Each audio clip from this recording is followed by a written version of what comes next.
বর্ষবরণে নতুন মাত্রা দিয়েছে রংতুলির শৈল্পিক আয়োজন। দেশের 12 বরেণ্য শিল্পীর রংতুলিতে ফুটে উঠেছে গ্রাম বাংলার চিরায়ত দৃশ্য। পরবর্তী প্রজন্মকে শেকড়ের সাথে পরিচয় করিয়ে দিতে এমন উদ্যোগ বলছেন আয়োজকরা। আধুনিকতার আড়ালে পয়লা বৈশাখের ঐতিহ্য ও রীতি যেন হারিয়ে না যায়, সে আহ্বান শিল্পীদের। বান্ডেল থাকলে প্রতি সেনমানিতে টাকা বাঁচবে। বিকাশ সেনমানি বান্ডেল কিনে জিতুন প্রতি লেনদেনে। নতুন বছরকে বরণে গুলশানে বিচারপতি শাহাবুদ্দিন আহমদ পার্কে আয়োজন করা হয় নানা অনুষ্ঠান। বিশেষ আকর্ষণ ছিল ছবি আঁকার আয়োজন, চিত্রালাপ।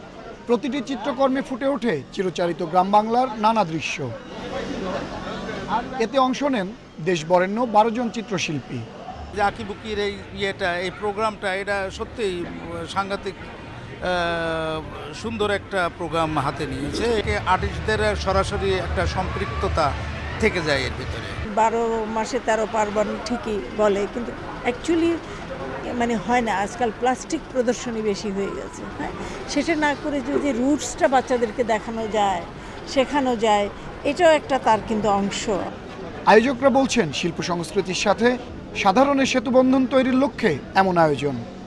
পরবর্তী প্রজন্মকে দেখানো যে আমাদের এই যে শিল্পের যে অত্যন্ত সমৃদ্ধ একটা ধারাবাহিকতা আছে, এটার সাথে পরিচয় করে দেওয়ার জন্য। এবং আমাদের অত্যন্ত সিনিয়র বেশ কয়েকজন শিল্পী এসছেন, এদের সবার সাথে আপনি আসলে আলাপ করতে পারবেন, তাদের ছবি আঁকা দেখতে পারবেন, তাদের জার্নি সম্বন্ধে জানতে পারবেন। সাংস্কৃতিক জাতীয়তাবাদের নানা দিক নিয়ে আয়োজন করা হয় ভাবালাপের। এবং আমাদের উৎসব উদযাপনে তারা যাতে বাদ না হয়ে যায় সেটাও আমাদের মাথায় রাখতে হবে। আনোয়ার সাদাত নূর, ইন্ডিপেন্ডেন্ট নিউজ, ঢাকা।